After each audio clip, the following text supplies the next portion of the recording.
دوستو آج میں آپ کو ایک ایسی کہانی سناؤں گا جو میرے اپنے شہر کے نوا میں پیش آئی۔ یہ کوئی افسانہ نہیں بلکہ ایک حقیقت ہے جس کے چرچے آج بھی بوڑھے لوگوں کی زبانی سنے جا سکتے ہیں۔ یہ کہانی ہے ایک پرانے کنویں کی جس کے گرد ہر رات چیخیں گونجتی تھیں۔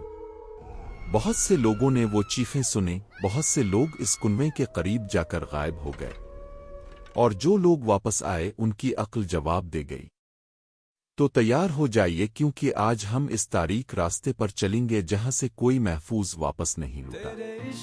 یہ واقعہ ہے 1980 کی دہائی کا، پنجاب کے ایک چھوٹے سے گاؤں بھٹیاں والا او میں۔ گاؤں کے شمال میں ایک پرانا کنواں تھا جسے لوگ اندھا کنواں کہتے تھے۔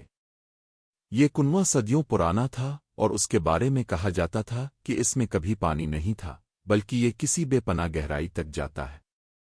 گاؤں کے بزرگ بتاتے تھے کہ برطانوی دور میں اس کنویں کو کچرے سے بھر دیا گیا تھا، لیکن راتوں رات وہ سارا کچرا غائب ہو جاتا۔ کوئی اس کنویں کے اندر نہیں اتر سکتا تھا کیونکہ جو بھی اترتا اس کی آواز بند ہو جاتی۔ ہمارے قصے کا مرکزی کردار رجب علی ہے، جو گاؤں کا ایک جوان اور بے باک کسان تھا۔ وہ کسی بھی بات پر یقین نہیں کرتا تھا۔ اس کے مطابق یہ سب محض بوڑھی عورتوں کی کہانیاں تھیں۔ ایک دن اس نے اپنے دوستوں سے کہا، میں آج رات اس کنویں کے پاس جاؤں گا اور ثابت کروں گا کہ وہاں کچھ نہیں۔ اس کی بیوی فاطمہ بہت پریشان ہوئی۔ اس نے رجب علی کو روکنے کی بہت کوشش کی مگر رجب علی نے اس کی ایک نہ سنی۔ چاندنی رات تھی لیکن جیسے ہی رجب علی کنویں کی طرف بڑھا ہوا نے اپنا رخ بدل لیا۔ بادل چھا گئے۔ اس نے اپنے ہاتھ میں ایک مٹی کا دیا اٹھایا ہوا تھا لیکن دیا کی لو بار بار بجھ رہی تھی۔ کیا ہو رہا ہے؟ وہ کنویں کے قریب پہنچا تو اسے محسوس ہوا کہ زمین ٹھنڈی ہو رہی ہے، جیسے کسی نے برف بچھا دی ہو۔ کنویں کے منہ پر ایک پرانا ٹاٹ بچھا تھا۔ اس نے ٹاٹ کو ہٹایا تو اندر سے ایک ایسی بدبو آئی جیسے کسی بوسیدہ لاش کو جلایا گیا ہو۔ اس نے گہرائی میں جھانکا تو کچھ نظر نہیں آ رہا تھا۔ اچانک اسے آواز آئی، آجن، ایک دبی کھردری آواز، رجب، تو آ گیا۔ رجب علی تو آ گیا۔ اس کا دل زور سے دھڑکا۔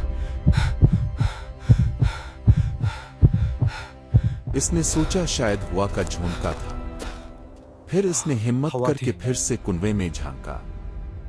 اس بار اسے اپنا ہی چہرہ نظر آیا، لیکن الٹا، جیسے کوئی اس کے منہ کے بل نیچے لٹک رہا ہو۔ وہ چونک کر پیچھے ہٹا۔ اسی لمحے کنویں کے اندر سے ایک زوردار چیخ نکلی، ایسی چیخ کے گاؤں کے کتے بھونکنے لگے۔ رجب علی نے دوڑنا چاہا لیکن اس کے پاؤں زمین سے چپک گئے۔ اسے لگا جیسے کوئی ہاتھ اس کے ٹخنوں کو پکڑے ہوئے ہے۔ صبح ہوئی تو فاطمہ نے دیکھا کہ رجب علی گھر نہیں آیا۔ اس نے پورے گاؤں میں ڈھونڈا مگر وہ کہیں نہ تھا۔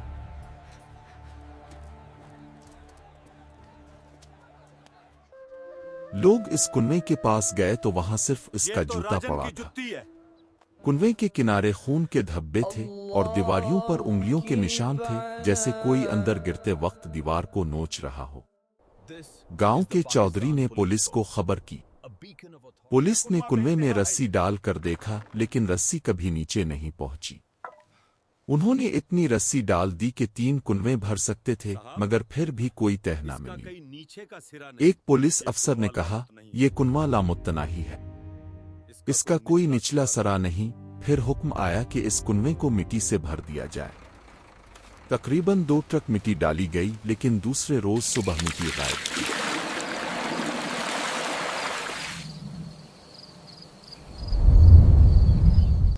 کنویں پہلے جیسا خالی تھا۔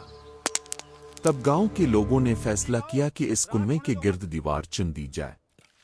دیوار بن گئی اور اس پر ایک تختی لگی جس پر لکھا تھا، جو اس کنویں کے قریب جائے گا وہ اپنا انجام اب بھگتے گا۔ کچھ ہی دنوں بعد گاؤں کے ایک اور نوجوان اور جموں نے رات کو شراب پی کر دیوار پھلانگ لی۔ اگلے دن اس کی لاش کنویں سے باہر ملی لیکن اس کی آنکھیں کھلی ہوئی تھیں اور اس کے منہ سے کوئی سیاہ مادہ بہہ رہا تھا۔ ڈاکٹر نے کہا کہ خوف کے باعث اس کا دل پھٹ گیا۔ اس کا دل درد سے پھٹ گیا۔